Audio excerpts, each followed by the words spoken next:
সালামু আলাইকুম, আমি কাউসার হাবিব, শিক্ষার্থী নর্থ সাউথ বিশ্ববিদ্যালয় এবং সমন্বয়ক ছিলাম নর্থ সাউথ বিশ্ববিদ্যালয়ের, পাশাপাশি প্রতিনিধি প্রাইভেট বিশ্ববিদ্যালয় স্টুডেন্ট অ্যালায়েন্স অফ বাংলাদেশ পুশাব। তো আপনারা বিগত কয়েকদিন থেকে লক্ষ্য করেছেন যে আমাদের বিশেষত প্রাইভেট বিশ্ববিদ্যালয় শিক্ষার্থীদের উপর টার্গেট কিলিং করে হত্যা করা হচ্ছে। পরে মূলত আলোকপাত করতে চাই সেটা হচ্ছে, আপনারা জানেন বাংলাদেশ ছাত্রলীগ একটি নিষিদ্ধ সংগঠন এবং তারা গণহত্যার দায়ে অভিযুক্ত, তাদের প্যারেন্ট অর্গানাইজেশন আওয়ামী লীগ সহ।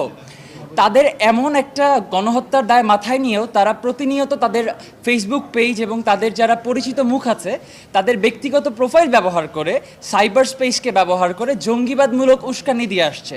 তারা প্রকাশ্যে দাবি করছে জয় বাংলার লড়াই বলে তারা বাংলাদেশে একটা গেরিলা যুদ্ধ শুরু করতে চায় এবং যারা আন্দোলনে ছিল তাদেরকে তারা আক্রমণ করবে বলে প্রচ্ছন্ন হুমকিও প্রদান করা হচ্ছে। আপনারা জানেন যে যার যার অবস্থান থেকে পালাও বলে খ্যাত যে লোকটার স্ট্যাটাস ভাইরাল হয়েছিল, সেই রনি সাহেব রিসেন্টলি আরেকটা স্ট্যাটাস দিয়েছে যে আমরা নাকি গেরিলা যুদ্ধ দেখি নাই, তারা গেরিলা যুদ্ধ বাংলাদেশে ফেরত নিয়ে চলে আসবে। এই ধরনের হুমকি স্বাধীন দেশে একটা আইনের শাসন যে দেশে আছে সেই দেশে বসে পলাতক নেতাদের এমন হুমকি জঙ্গিবাদের স্বরূপ কেন হবে না, সেই প্রশ্ন আমরা জাতির সামনে করতে চাই।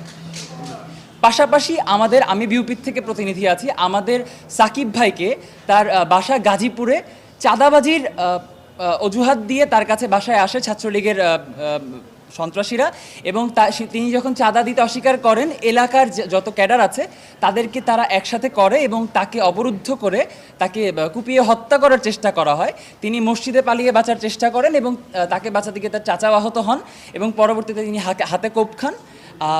এবং এই ধরনের ঘটনা প্রতিনিয়ত ঘটে আসছে বলে আমরা দেখতে পাচ্ছি এবং আমরা খুবই কনসার্ন যে আসলে আমাদের নিরাপত্তার বিষয়টা কি রাষ্ট্র নিশ্চিত করতে পারছে কি পারছে না। কারণ ছাত্রলীগের যে ক্যাডাররা, হিটম্যান খ্যাত ক্যাডাররা, যারা হচ্ছে তৃণমূল পর্যায়ে আমাদের ওপর আন্দোলন চলাকালীন সময়ে আক্রমণ করেছে, গুলি করেছে, তারা এখনও 5টা মাস তারা ঘুরে বেড়াচ্ছে, ফ্রি ঘুরে বেড়াচ্ছে এবং তাদের মধ্যে বিন্দুমাত্র অপরাধবোধ তো নেই। ছাত্রলীগের যে ব্যক্তিগত অফিসিয়াল ফেসবুক গ্রুপগুলো আছে সেখানে এই টার্গেট কিলিংয়ের শিকার শিক্ষার্থীদের লাশের ছবি দিয়ে তারা বলছে আলহামদুলিল্লাহ আলহামদুলিল্লাহ আলহামদুলিল্লাহ। এই ধরনের